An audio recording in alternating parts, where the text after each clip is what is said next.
Good morning dear students. आप सभी का प्लस टू अकाउंटेंसी की क्लास में स्वागत है। हमने यूनिट फर्स्ट और यूनिट सेकंड को कंप्लीट कर लिया था। आज से हम स्टार्ट करने जा रहे हैं यूनिट थर्ड। तो आइए स्टार्ट करते हैं यूनिट थर्ड। रिकॉन्स्टिट्यूशन ऑफ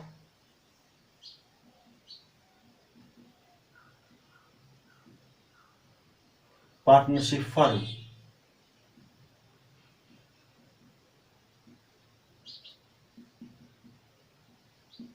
इसको हम हिंदी में कहते हैं साझेदारी फर्म का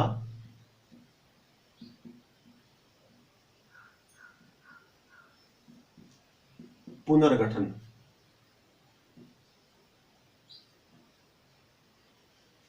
तो आपको सेकेंड यूनिट में मैंने बताया था कि जो पार्टनरशिप है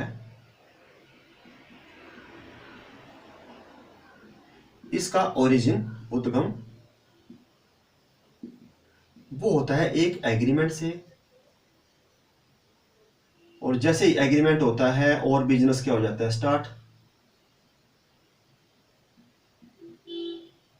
वो हमने डिटेल में पढ़ लिया था यूनिट सेकंड में। अब फ्यूचर में क्या होता है, जो पार्टनर्स हैं वो एग्रीमेंट में चेंज लाते हैं। एग्रीमेंट में क्या लाते हैं? चेंज। जब वो चेंज लाएंगे तो अब उनको नया एग्रीमेंट बनाना पड़ेगा। पुरानी की वैल्यू नहीं रहेगी, नया एग्रीमेंट बनेगा। तो जब वो फ्यूचर में चेंज लाएंगे एग्रीमेंट में, उस एग्रीमेंट की जगह नया एग्रीमेंट बनेगा तो पुराने एग्रीमेंट की कोई वैल्यू नहीं रहेगी। अब जो बिजनेस है वो अकॉर्डिंग टू न्यू एग्रीमेंट क्या होगा? रन होगा, स्टार्ट होगा। ठीक है। तो पुराने एग्रीमेंट का खत्म होना और पुराने एग्रीमेंट की जगह किसका आना? नए एग्रीमेंट का आना, इसी को हम बोलते हैं रिकॉन्स्टिट्यूशन ऑफ पार्टनरशिप फर्म, साझेदारी फर्म का पुनः गठन। तो जब जो साझेदार जो हैं वो जो उनका एग्रीमेंट है उसमें परिवर्तन करने का क्या करते हैं? निर्णय लेते हैं। इसी को हम बोलते हैं साझेदारी फर्म का पुनः गठन। तो अब हम डिस्कस करते हैं सिचुएशंस। तो ऐसी क्या क्या सिचुएशन हो सकती है? तो मैं आपको एग्जांपल से समझाता हूं। तो हमने ले लिया जो फर्स्ट जो है ए एंड बी ले लिए, टू पार्टनर, और 2:1 में क्या कर रहे हैं? वो प्रॉफिट एंड लॉस को बांट रहे हैं।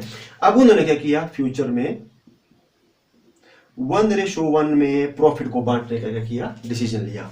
पहले वो बांट रहे थे प्रॉफिट एंड लॉस को 2:1 में, अब उन्होंने किस में बांटने का निर्णय लिया? 1:1 में। तो जो पुराना एग्रीमेंट था वो था उनका 2:1 का, तो ये खत्म हो जाएगा और इसकी जगह 1:1 का एग्रीमेंट क्या हो जाएगा? बन जाएगा। तो एक सिचुएशन ये हो गई। अब इस सिचुएशन को हम किस नाम से जानते हैं? इसको जानते हैं हम, फर्स्ट सिचुएशन लिखता हूं यहां, चेंज इन प्रॉफिट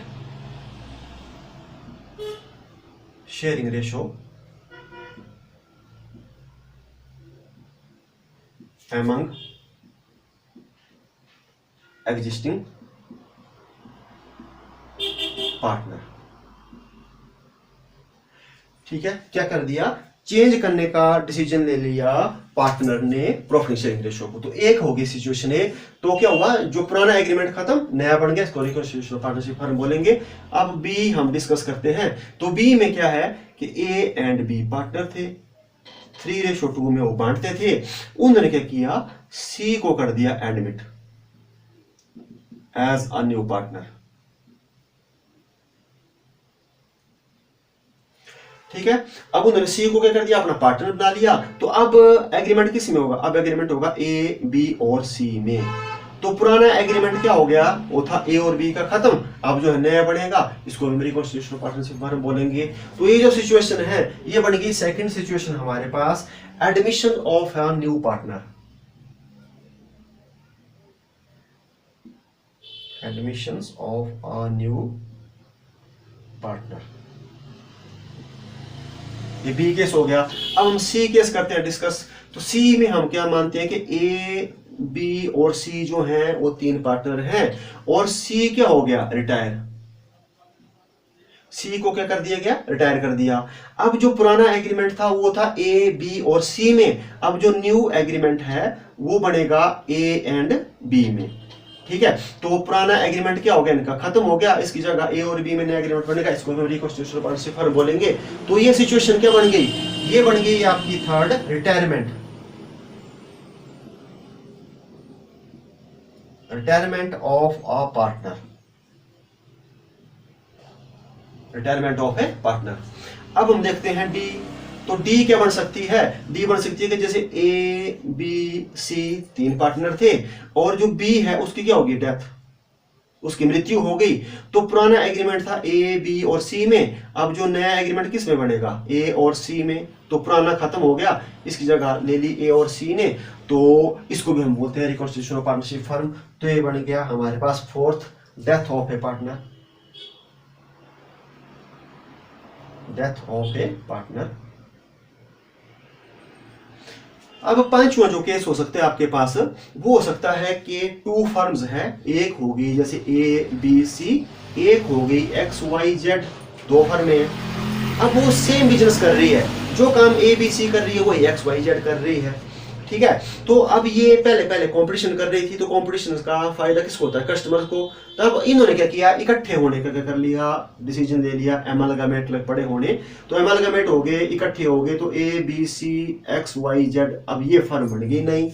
तो जो पुराना एग्रीमेंट था ए बी सी फर्म का वो भी खत्म हो गया, जो पुराना agreement X Y Z firm का अपना था वो भी खत्म हो गया, और उसकी जगह किसने ले ली, नए एग्रीमेंट ने, ठीक है। तो इसको भी हम क्या बोलते हैं, रिकॉन्स्टिट्यूशन ऑफ पार्टनरशिप फर्म, साझेदारी फर्म का पुनर्गठन बोलते हैं। तो ये होगी फिफ्थ सिचुएशन। तो फिफ्थ होगी एमलगामेशन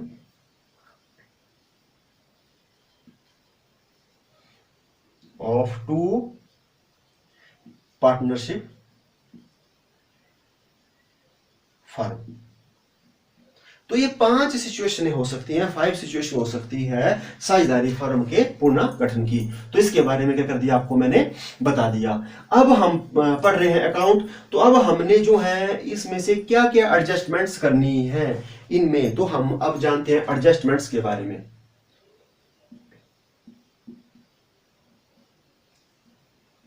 एडजस्टमेंट, तो सबसे पहले ये मैं इकट्ठी बात कर रहा हूं इन पांचों के 5 सिचुएशन की। तो सबसे पहले हमारे को कैलकुलेट करना पड़ता है new profit sharing ratio, calculations of new profit sharing ratio, नए लाभ हानि विभाजन अनुपात की हमारे को गणना करनी पड़ती है अकाउंट्स में इनमें। दूसरा हमारे को करना पड़ता है कैलकुलेशन ऑफ सैक्रिफाइसिंग रेशो और गेनिंग रेशो, त्याग अनुपात और लाभ प्राप्ति अनुपात की हमारे को गणना करनी पड़ती है। तीसरा हमारे को valuation of goodwill, valuation of goodwill, ख्याति का हमारे को मूल्यांकन करना पड़ता है। Fourth accounting treatment,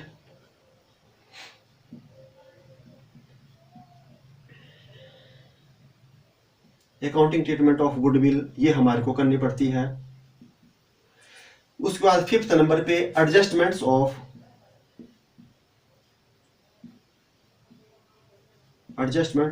revaluation of assets and liabilities,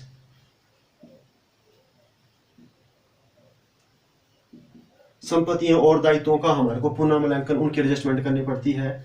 6th number पे एडजस्टमेंट्स ऑफ जनरल रिजर्व और जो एक्यूमुलेटेड प्रॉफिट्स होते हैं उनकी हमारे को एडजस्टमेंट करनी पड़ती है। और एडजस्टमेंट्स ऑफ पार्टनर्स कैपिटल, ये हमारे को एडजस्टमेंट करनी पड़ती है। तो आपको मैंने सिचुएशन बता दी कि 5 सिचुएशन हैं साझेदारी फर्म के पुनर्गठन की, रिकॉन्स्टिट्यूशन ऑफ पार्टनरशिप फर्म की। तो ये 5 बता दिया, और इन 5 सिचुएशंस में आपको क्या क्या करनी पड़ती है, ये एडजस्टमेंट करनी पड़ती है। तो अब हम डिस्कस करते हैं कि जो हमारे पास ये जो 3rd यूनिट है इसमें हमारे को कितने चैप्टर हैं, कितने चैप्टर पढ़ना पड़ेंगे। तो फर्स्ट चैप्टर है हमारे को रिकॉन्स्टिट्यूशन ऑफ पार्टनरशिप फर्म का ये change in profit sharing ratio among existing partners. तो एक चैप्टर हमारे को ये है इसमें, और सेकंड हमारे का चैप्टर जो है वो है admissions of a new partner का, और जो थर्ड है ये इकट्ठा ही रिटायरमेंट और death of a new partner, ये 3 है। और एमलगामेशंस का आपके इसमें सिलेबस में नहीं है। तो ये 3 जो है आपको चैप्टर हैं, और जब आप इन तीनों चैप्टरों को स्टडी करेंगे तो आपको 17 मार्क्स का 17 मार्क्स का जो है वो आएगा इन तीनों चैप्टरों को पढ़ने के बाद। ठीक है, तो इसके बारे में आपको बता दिया। अब हमने कौन कौन सी एडजस्टमेंट करनी है जो आपके सिलेबस में है, तो हम सबसे पहले बात करते हैं फर्स्ट जो चैप्टर है। तो फर्स्ट चैप्टर में आपको न्यू प्रॉफिट शेयरिंग रेशियो को कैलकुलेट नहीं करना पड़ेगा, क्योंकि ये तो आपको क्या होगी, दी हुई होगी। आपको निकालना पड़ेगा सैक्रिफाइसिंग और गेनिंग। आपने देखना है कि जब प्रॉफिट शेयरिंग रेशियो चेंज हुआ तो कौन सैक्रिफाई कर रहा है, कौन गेन कर रहा है, क्योंकि एक को फायदा होगा, एक को क्या होगा, नुकसान। तो आपने वो जानना है। और आपको वैल्यूएशन ऑफ गुडविल भी नहीं है इस फर्स्ट चैप्टर में, ठीक है, लेकिन आपको अकाउंटिंग ट्रीटमेंट करनी पड़ेगी गुडविल की। तो वैल्यूएशन वो पहले से ही दी हुई होगी, पहले से ही गुडविल की वैल्यू आपको निकाल करके क्या होगी, दी हुई होगी। आपने सिर्फ क्या करना है, अकाउंटिंग ट्रीटमेंट करनी है गुडविल की। और इसके बाद एक मतलब हो गया सेकंड पॉइंट, एक हो गया फोर्थ पॉइंट, और एक adjustments of revaluation of asset liabilities एक ये, और एक आपको एडजस्टमेंट ऑफ जनरल रिजर्व और एक्युमुलेटेड प्रॉफिट्स एक ही है। तो ये आपने सीखना है किसमें, जो फर्स्ट चैप्टर है change in profit sharing ratio among existing partners. और जो आपके सेकंड और थर्ड जो चैप्टर है, सेकंड है एडमिशंस का और रिटायरमेंट और डेथ का थर्ड है। तो इसमें जो सेकंड है, सेकंड में आपको न्यू प्रॉफिट शेयरिंग रेशियो निकालना पड़ेगा। इसके साथ साथ आपका निकलेगा यहाँ पर सैक्रिफाइसिंग रेशियो, ठीक है, गेनिंग नहीं निकलेगा। गेनिंग किस में निकलेगा, गेनिंग निकलेगा रिटायरमेंट और डेथ में। और इसमें इनमें आपको वैल्यूएशन ऑफ गुडविल भी करनी पड़ेगी, अकाउंटिंग ट्रीटमेंट भी करना पड़ेगा, एडजस्टमेंट्स भी करनी पड़ेगी, एसेट्स एंड लायबिलिटीज की रिवैल्यूएशन करके, और एडजस्टमेंट जो है जनरल रिजर्व का भी करना पड़ेगा, और पार्टनर्स की कैपिटल को भी करना पड़ेगा एडजस्टमेंट, ठीक है। तो ये सेकंड और थर्ड है, सेकंड और थर्ड में ये सारी की सारी एडजस्टमेंट ही होगी। जो सेकंड जो एडजस्टमेंट है, जो एडमिशन ऑफ पार्टनर है, उसमें हम सैक्रिफाइसिंग निकालेंगे, और रिटायरमेंट और डेथ में क्या निकालेंगे, हम गेनिंग निकालेंगे, ठीक है। तो इसके बारे में क्या कर दिया, इसके बारे में मैंने आपको बता दिया। अब एक मैं बड़ी इंपॉर्टेंट बात आपको बताता हूं कि चाहे वो change in profit sharing ratio का है क्वेश्चन, चाहे वो एडमिशंस का है, चाहे रिटायरमेंट और डेथ का है, जैसे चेंज इन प्रॉफिट का हो जाता है तो इसमें एक पार्टनर को क्या हो जाता है, गेन, और एक पार्टनर क्या करता है, सैक्रिफाई, ठीक है। एक सैक्रिफाइस करता है, एक को क्या हो जाता है, एक गेन हो जाता है। और अगर हम एडमिशंस की लेते हैं बात, तो जब भी कोई पार्टनर एडमिट होता है तो एडमिट होने से जो पुराने पार्टनर उनके हिस्से में क्या आती है, कमी, ठीक है। तो अब मतलब वहां पर भी एक गेन कर रहा होगा, जो नया आएगा उसको मिलेगा, और बाकी क्या कर रहे होंगे, सैक्रिफाई कर रहे होंगे। जब रिटायरमेंट का क्वेश्चन है, तो जब किसी की रिटायरमेंट हो जाती है तो रिटायरमेंट तक जो प्रॉफिट ले रहा था, अब वो रिटायरमेंट के बाद नहीं लेगा, तो उसके जाने से किसको मिलेगा, वो जो बचे हुए पार्टनर को मिलेगा। तो वहां पर भी जो मतलब जाने वाला है वो सैक्रिफाई कर रहा है, और जो बचे हुए वो क्या कर रहे हैं, गेन ले रहे हैं। और वैसे ही केस मतलब सेम रिटायरमेंट में जो है वो डेथ में है। जैसे मतलब सपोज अगर किसी की डेथ हो जाती है, तब जब वो मतलब जैसे किसी की मृत्यु हो जाती है तो उसका शेयर्स भी किसको मिलेगा, जो फिर वर्तमान में काम कर रहे हैं। तो जो जिसकी डेथ हो गई वो क्या कर रहा है, सैक्रिफाई, और बाकी जो बच्चे वो क्या कर रहे हैं, गेन। तो इसमें क्या होता है, इसमें कॉमन बात होती है कि अब सैक्रिफाई क्या किया, सैक्रिफाई किया प्रॉफिट का हिस्सा, ठीक है, प्रॉफिट का दे दिया, किसको दे दिया, गेनिंग, ठीक है, प्रॉफिट का शेयर। ये क्या कर दिया, मतलब सोल्ड कर दिया, बेच दे दिया। अब जो गेनिंग पार्टनर है, तो गेनिंग पार्टनर भी क्या करेगा, इनको कुछ ना कुछ कंपनसेट करेगा, कुछ ना कुछ अमाउंट क्या करेगा, देगा ही देगा, ठीक है। तो वो अमाउंट जो देता है गेनिंग पार्टनर सैक्रिफाइसिंग को, सैक्रिफाइसिंग ने क्या किया, सैक्रिफाइसिंग ने दिया अपने प्रॉफिट का हिस्सा, ठीक है। अब गेनिंग ने क्या दिया इसके बदले में, एक अमाउंट दिया, उस अमाउंट को बोलते हैं हम गुडविल। क्या बोलते हैं उस अमाउंट को, गुडविल, ठीक है। तो एक ये बात ध्यान रखना है। तो गुडविल कौन देता है, ये मैंने एरो कर दिया, गुडविल देता है गेनिंग पार्टनर सैक्रिफाइसिंग पार्टनर को। और सैक्रिफाइसिंग पार्टनर क्या देता है, सैक्रिफाइसिंग पार्टनर देता है अपने प्रॉफिट का हिस्सा, ठीक है। तो मतलब यहां गया प्रॉफिट का हिस्सा, और यहां से उस हिस्से के बदले में उसने गुडविल दे दी, ठीक है, तो हमने क्या करना है, अब हम स्टार्ट करते हैं जो हमारा फर्स्ट जो चैप्टर है। 3 चैप्टर है इसमें, एक मैंने आपको बता दिया change in profit sharing ratio का, और एक मैंने बता दिया एडमिशन ऑफ न्यू पार्टनर्स का, और एक बता दिया मैंने रिटायरमेंट और डेथ का। और बिल्कुल सेम है, आपने सारे के सारे जो वीडियो है बड़े ध्यान से मतलब जैसे क्या करने हैं, इनको देखना है। अगर आप एक भी पार्ट जो है, एक भी वीडियो मिस करेंगे तो आपको पता लगेगा, और बाकी बड़ा इजी जो है क्या है ये टॉपिक है। तो अब हम जैसे जो है देखते हैं जो हमारा फर्स्ट जो है उसको करते हैं हम start, change in profit sharing ratio का। तो इसमें मैंने आपको बता दिया, इसमें हम क्या क्या करेंगे, एक हम निकालेंगे सैक्रिफाइसिंग और गेनिंग, ये जो सेकंड पॉइंट है ये वाला, और इसके बाद एक हम क्या करेंगे जो हमारा जो फोर्थ पॉइंट है यहाँ पर ट्रीटमेंट ऑफ गुडविल, एक ये करेंगे, और फिफ्थ करेंगे, और कौन सा करेंगे, सिक्स्थ करेंगे। ठीक है, और बस यही है आपके इस सिलेबस में। और उसके बाद हम जो है फर्स्ट चैप्टर के बाद कौन सा चैप्टर कर देंगे स्टार्ट, नेक्स्ट जो सेकंड है एडमिशंस का। ठीक है, तो हम जैसे अब स्टार्ट करते हैं change in profit sharing ratio among existing partners. चलो अब हम एक क्वेश्चन बनाते हैं, उस क्वेश्चन से आपको मैं समझाता हूं। तो क्वेश्चन हो गया हमारे पास फर्स्ट कि A and B are partners sharing profit and loss in the ratio of 2:1 में क्या कर रहे हो, बांट रहे हैं।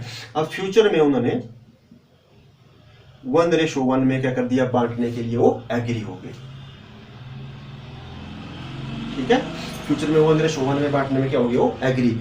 तो अब हमने देखना है कि इसमें कौन पार्टनर क्या कर रहा है, सैक्रिफाई कर रहा है, कौन क्या कर रहा है, गेन। बस अगर आपने इसको निकालना सीख लिया तो ये टॉपिक क्या है, बिल्कुल इजी है। तो हमने देखना है कि कौन पार्टनर क्या कर रहा है, सैक्रिफाई, कौन क्या कर रहा है, गेन।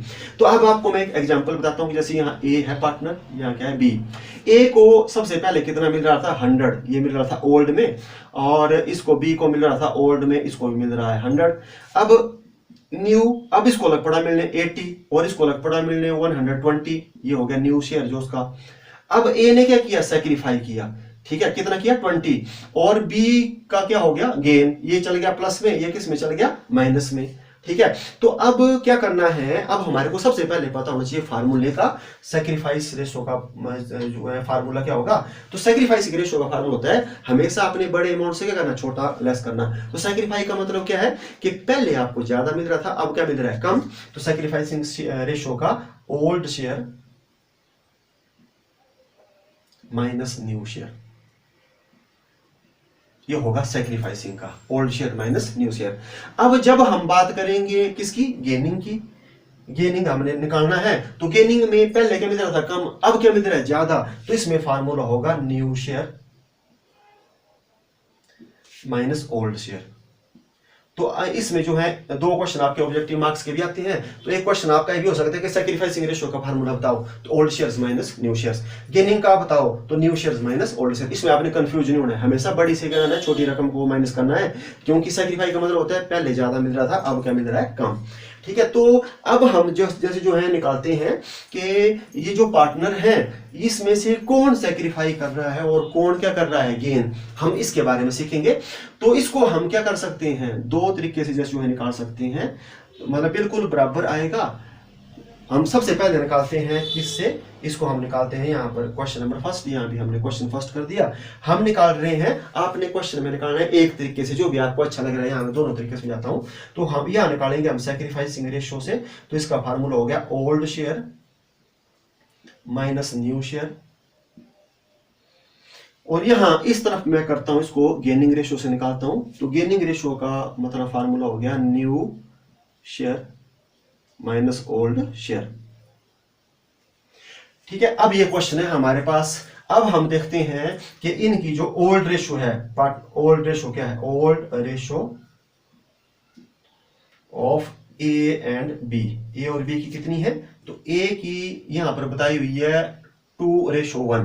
तो ए का कितना हो गया, ए का हो गया 2/3, और बी का कितना हो गया 1/3। ये हो गया ओल्ड रेशियो। अब हमारे को न्यू दी हुई है, तो न्यू रेशियो कितनी दी है, 1:1। इसलिए ए का कितना हो गया 1/2, और बी का भी कितना हो गया 1/2। ये हो गया न्यू शेयर। New share. अब हमने क्या करना है, अब हमने निकालना है सैक्रिफाइसिंग और गेनिंग। तो ये हमने यहां लिख दिया फार्मूला फिर से, sacrificing ratio is equal to old share minus new share. तो हम निकालते हैं पहले ए का, फिर हम निकालते हैं बी का। तो ए का ओल्ड कितना था, ये हमारे को दिया है 2/3, और जो बी है उसका ओल्ड कितना है 1/3। अब नया कितना है, नया है 1/2, इसका भी कितना है 1/2। अब हम इसको सॉल्व करेंगे तो इसका एलसीएम आ जाएगा, कितना आ जाएगा 6, तो 2 2 ज़ा 4 एंड 3 1 ज़ा 3, तो यहाँ हो गया -3। अब यहाँ हम निकालते हैं इसका भी, मतलब एलसीएम आ गया 6 एंड 2 1 ज़ा 2 और 3 1 ज़ा 3। अब आपने यहाँ ध्यान रखना है, अब एक मैं बड़ी इंपॉर्टेंट बात बताऊंगा। जब हम सैक्रिफाइसिंग रेशियो से निकालेंगे और सैक्रिफाइसिंग रेशियो अगर आपका माइनस में आ जाता है, इसका मतलब वो गेन कर रहा है। और जब हम जैसे गेनिंग रेशियो से निकालेंगे और गेनिंग रेशियो की कैलकुलेशन हम जब करेंगे, जब वो माइनस में आएगा, इसका मतलब क्या हो रहा है सैक्रिफाइसिंग। तो देखो सबसे पहले ए में क्या है, ए में प्लस में आ रहा है, तो इसका मतलब 4 में से 3 क्या कितना हो गया 1/6। तो इसका मतलब ये क्या कर रहा है, इस सैक्रिफाई कर रहा है। अब इसमें क्या हुआ, इसमें जो सैक्रिफाइसिंग जो रेशियो है वो हमारी कितनी आ रही है -1/6, क्योंकि -3 है 2 है तो -1/6 है। तो जब माइनस है तो आपने कभी भी माइनस का निशान नहीं लगाना, आप क्या करेंगे, आप यहां लिख देंगे गेन। ठीक है, तो इसमें क्या हुआ, इसमें जो बी है, बी क्या कर रहा है गेन, और ए क्या कर रहा है सैक्रिफाइस, ऐसे कर सकते हैं। अब हम गेनिंग रेशियो से निकाल करके देखते हैं। तो मैं फिर से बता देता हूं, मैंने आपको क्या बताया कि जब हम सैक्रिफाइसिंग रेशियो से सॉल्व करते हैं, तो अगर सैक्रिफाइसिंग रेशियो माइनस में आती है तो इसका मतलब क्या हो गया गेन, और जब हम गेनिंग रेशियो से चलते हैं और गेनिंग रेशियो अगर आपकी माइनस में आ रही है, इसका मतलब क्या हो रहा है सैक्रिफाइस। तो अब हम यहाँ भी देखते हैं करके, क्योंकि बराबर ही है, जैसे जो आएगा तो यहाँ पर हमारे पास 2 पार्टनर्स है, तो ए जो ओल्ड शेयर है, ओल्ड शेयर कितना है यहां पर दिया हुआ है 2/3, और बीज ओल्ड शेयर कितना दिया है, वो दिया है 1/3, और एस का जो है न्यू शेयर कितना है, वो दिया है 1/2, और बी का भी न्यू शेयर कितना दिया हुआ है, वो भी दिया है 1/2। ठीक है, अब हम निकालते हैं गेनिंग रेशियो। तो गेनिंग रेशियो का फार्मूला क्या है, new share minus old share. तो अब ए का निकालते हैं हम सबसे पहले। तो ए का नया कितना है 1/2, यहां पर बी का निकाल देते हैं, बी का कितना है 1/2 1/2। अब ए का पुराना कितना था, ए का पुराना था हमारे पास 2/3, और जो बी है उसका कितना था 1/3। अब हम इनका एलसीएम लेते हैं, तो एलसीएम कितना आ गया, फिर से 6 आ गया, तो 3 1 ज़ा 3 एंड 2 2 ज़ा 4। ठीक है, तो यहाँ हो गया माइनस का। अब इसके बाद हमने यहाँ भी निकाला 6, एलसीएम आ गया 3 1 ज़ा 3 एंड 2 1 ज़ा 2। अब देखो, अब हमारे पास जो ए का है, ए का क्या आ रहा है -1/6 आ रहा है, क्या आ रहा है -1/6। हमने स्टार्ट कहाँ किया था गेनिंग जैसे जो है रेशो से। तो जब ये माइनस में आता है, इसका मतलब मैंने आपको पहले बताया ये क्या कर रहा है सैक्रिफाइस, ये सैक्रिफाई कर रहा है, और ए ने क्या किया सैक्रिफाई, और बी को क्या हो रहा है गेन हो रहा है। तो हमने ये निकाल लिया। इस हिसाब से क्या करते हैं हम सैक्रिफाइस शेयर और न्यू शेयर जो है ये निकालते हैं। ठीक है, तो आज के इस वीडियो में बस इतना ही। अब मिलते हैं हम नेक्स्ट वीडियो में। Thank you.